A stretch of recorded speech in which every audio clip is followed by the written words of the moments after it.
আজকে হচ্ছে তোমার শিবরাত্রি। তো সকালবেলায় উঠে থেকে এরকম ভাবছিলাম যে শিবরাত্রি করব কি করব না।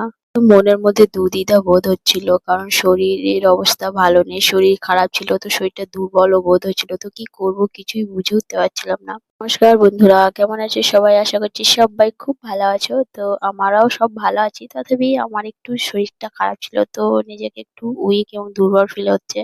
তো সেই হিসেবে শিবরাত্রির ব্রত না করলেও মনের মধ্যে এরকম লাগছে যে বছরের পর একবার শিবরাত্রি হয়, সেটাও যদি না করি। তো শেষে আমি কিন্তু শিবরাত্রি ব্রত রেখেছি, কারণ ভাবলাম যে যতক্ষণ পারি ততক্ষণ রাখবো, সন্ধে পর্যন্ত তো রেখেই দিই, জল ঢালার পর দেখা যাবে কি হয়।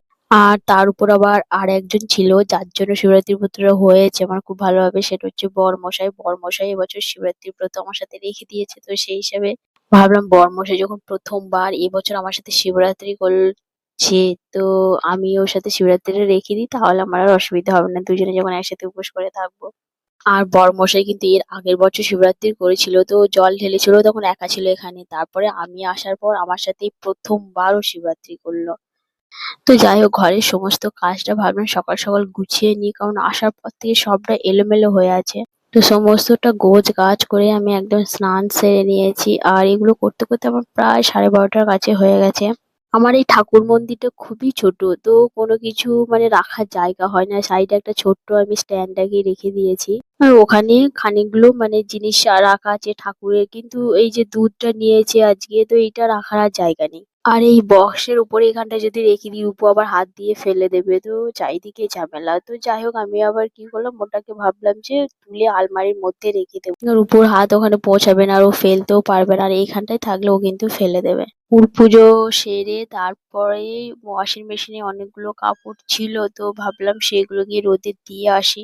সারাদিনের সমস্ত কাজ হয়ে গেছে এবং এখন কিন্তু সন্ধ্যার দিকে। তো আমরা এখন বেরোচ্ছি প্রায় 7:30টার দিকে। তো এখন যাব শিবের মাথায়। আর যেহেতু বরমশাইও আমার সাথে এবছর প্রথম শিবরাত্রি ব্রত রেখেছে, তো সেই হিসাবে তাড়াতাড়ি যাচ্ছি, কারণ ও বেশি মানে শুকিয়ে থাকতে পারে না, তো এবছর আছে। তো সেই হিসাবে ভাবছি যে যখন এতক্ষণ মানে উপোস করে আছে, তো জলটা দিয়ে আসি, তাহলে ও একটু কিছু খেতে পারবে, আর আমি কিন্তু উপোসটা রেখে দেবো কালকে সকাল পর্যন্ত।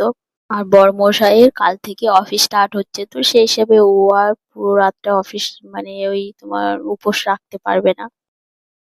তো আমরা যখন মন্দিরে গিয়ে পৌঁছালাম, তো তখন শিবজির আরতি চলছে এবং শিবজিকে মানে শৃঙ্গার করিয়ে দিয়েছে, পুরো ঢেকে দিয়েছে ফুলেতে। এদের নিয়ম অনুযায়ী শিবরাত্রির দিনে মানে সকালবেলা থেকে শিবজিকে জল চড়াই, আর সন্ধ্যে থেকে শিবজিকে আরতি করে শৃঙ্গার করিয়ে ভোগ লাগিয়ে তারপর আর কেউ জল চড়ায় না।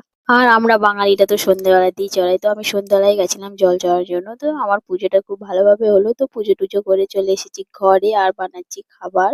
তো বরমশাই প্রসাদ খেয়েছেন এবং একটু ফ্রুট খেয়েছেন, তো ভাবছি রাত্রেবেলা একটু লুচি বানিয়ে দিয়ে আলু ভাজা করে দিই, খাবে। আর অনিও বললো, মা আমি লুচি আলু ভাজা খাবো, তো সেই জন্য একটু বেশি করেই ওদের জন্য বানাচ্ছি।